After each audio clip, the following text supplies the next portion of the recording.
In fact ये drone ये China बनाता है ये డ్రోన్ చైనా बनाता है మన కటాకట్ జాతి జిలేబీ గాంధీ ఉన్నాడు కదా, ఇక్కడ నుంచి ఆలుగడ్డ పెడితే ఇక్కడ నుంచి బంగారం వెళ్ళదికే. ఇప్పుడు బంగారం తీసుకురానికనే ప్రయత్నం చేసిండు దేశ ప్రధాని మోదీ. చైనాలో కూడా ఇట్లాంటి స్మాల్ కేసెస్ ఏవైతే ఉంటాయో చూడు, పెట్టి కేసెస్ ఈ పెట్టి కేసులు ఇవన్నీ ఏఐ నుంచి తీసే ప్రయత్నం చేస్తుంది చైనా. దీనివల్ల కోర్ట్ ఎఫిషియన్సీ పెరుగుతుంది. చిన్న కేసుకి కేసులు వేసు చిన్న కేసులు అయితే దీన్ని ఏం చేసిరానంటే ఆల్రెడీ పైలట్ ప్రాజెక్ట్ లెక్క ఢిల్లీ బెంగళూరు ముంబై ఢిల్లీ బెంగళూరు అండ్ ముంబై ఇది ఆలోచన చేస్తున్నారు అంటే గిరీష్ కాదు. 2 బ్యాచ్ల సుమారు 70 to 80 ఇండియన్ జడ్జులు ఆల్రెడీ సింగపూర్లలో ఏప్రిల్ 2025 నుంచి ట్రైనింగ్ కూడా తీసుకుంటారు. మీరు ఆలోచిస్తుర్రేమో ఆడ ఆచరణకు దిగిపోయింది చాయ్వాలా. ఇది కాంగ్రెస్ ప్రభుత్వం ఉంటే ఇంత స్పీడీగా జరుగుతుండేనా?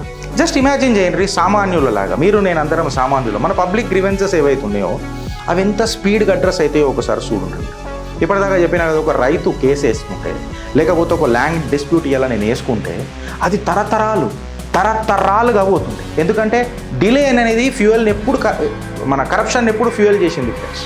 ఎవ్రీ అడ్జస్ట్మెంట్ ఏదైతే కోర్టులో అయిందో ప్రతిసారి ఒక ఆపర్చునిటీ ఇచ్చింది క్రైమ్ పెరగనికి.